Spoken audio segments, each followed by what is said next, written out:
नमस्ते नमस्ते नमस्ते अनि हार्दिक स्वागत छ तपाईहरू सम्पूर्णलाई मेरो युट्युब च्यानलमा। आज म तपाईहरूलाई विशेष गरी यस्तो विषयवस्तु लिएर आएको छु जसलाई तपाईले एकपटक पढेपछि जिन्दगीभर याद हुन्छ। यदि तपाईँ लोकसेवा आयोग तथा शिक्षक सेवा आयोग तयारी गर्दै हुनुहुन्छ भने तपाईहरूको लागि त झनै उपयोगी विषयवस्तु छ। मलाई आशा छ तपाईहरूले यो भिडियोलाई अन्तिमसम्म हेरेर साथ दिनुहुनेछ। सुरु गरौँ आजको विषयवस्तु। कुन बौद्ध महाविहार कहाँ पर्दछन् भन्नेबाट। स्वयम्भू महाविहार नेपालमा पर्दछ। स्वर्णशिला महाविहार थाइल्यान्डमा पर्दछ। ताम्रशिला महाविहार श्रीलङ्कामा पर्दछ। विक्रमशिला महाविहार भारतमा पर्दछ। तक्षशिला महाविहार पाकिस्तानमा पर्दछ। त्रिपिटक महाविहार तिब्बतमा पर्दछ। अब यसलाई कसरी सम्झिने भन्दा मैले नेपाल स्वयं थाई स्वर्ण सीता भावी पाततित्री भनेर सम्झेको छु। यहाँ नेपाल स्वयं भनेको नेपाल स्वयम्भू महाविहार, थाई स्वर्ण भनेको थाइल्यान्ड स्वर्णशिला महाविहार, सीता भनेको श्रीलङ्का ताम्रशिला महाविहार, भावी भनेको भारत विक्रमशिला महाविहार, पात भनेको पाकिस्तान तक्षशिला महाविहार, तित्री भनेको तिब्बत त्रिपिटक महाविहार। यो बौद्ध महाविहारको कुरा भयो। अब जाउँ हामी सांस्कृतिक सम्पदा, जहाँ विभिन्न विहारहरूकै बारेमा हामी छलफल गर्छौँ। नौका विहार लुम्बिनीमा पर्दछ। काँक्रे विहार सुर्खेतमा पर्दछ। सुगन्ध विहार गुल्मीमा पर्दछ। अब यसलाई कसरी सम्झिन्छौँ भन्दा लुम्बिनीका लौका र सुर्खेतका काँक्राले गुल्मीसम्म सुगन्ध पुग्यो बरै भनेर सम्झिन्छौँ के। यहाँ लुम्बिनीका लौका भन्नाले लुम्बिनी नौका विहार हो। सुर्खेतका काँक्रा भन्नाले सुर्खेत काँक्रे विहार। गुल्मीसम्म सुगन्ध भन्नाले गुल्मी सुगन्ध विहार। अब यो भयो बिहारको कुरा। अब हामी पछाडि स्वर भएका धार्मिक स्थलहरूको बारेमा चर्चा गर्छौँ। किरातेश्वर धनकुटामा पर्दछ। गलेश्वर म्याग्दीमा पर्दछ। अर्जुन धारा झापामा पर्दछ। मालिका अर्जुन दार्चुलामा पर्दछ। त्यसपछि कुशेश्वर सिन्धुलीमा पर्दछ। भीमेश्वर दोलखामा पर्दछ। गुप्तेश्वर पाँचथरमा पर्दछ। धुलेश्वर दैलेख।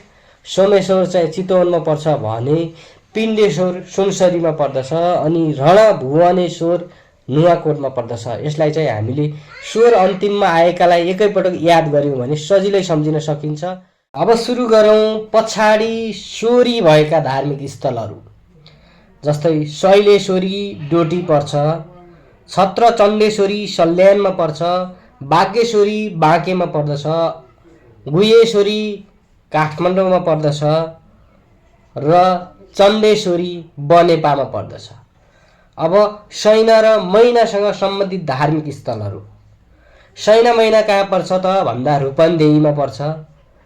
मैना मैनी कहाँ पर्छ त उदयपुरमा पर्दछ। निगला सैनी कहाँ पर्दछ बैतडीमा पर्दछ। अब पछाडि माई भएका धार्मिक स्थलहरू सम्झौँ है त। चुरिया माई कहाँ पर्छ त मकवानपुरमा। माई पोखरी कहाँ पर्छ इलाममा। माईका थान कहाँ पर्छ त बागलुङमा पर्दछ। कङ्काली माई कहाँ पर्दछ त बारामा पर्दछ। गढी माई पनि बारामा। अनि सल्यानकोट माई कहाँ पर्दछ धादिङमा। यो झुक्की नै छ धेरै है। सल्यानकोट भन्ने बित्तिकै हामी सल्यान भन्ने सम्झिन्छौँ। सल्यानकोट माई कहाँ पर्यो त धादिङमा। कमला माई सिन्धुलीमा पर्दछ। अब द्वारी र द्वार भएका धार्मिक स्थलहरू। स्वर्गद्वारी प्युठानमा। ठाकुर द्वार बर्दियामा। अब काली अन्तिममा भएका धार्मिक स्थलहरू। दन्तकाली सुनसरीमा पर्दछ। सिद्धकाली सङ्खुवा सभामा पर्दछ र दक्षिण काली कहाँ पर्दछ त भन्दा काठमाडौँमा पर्दछ।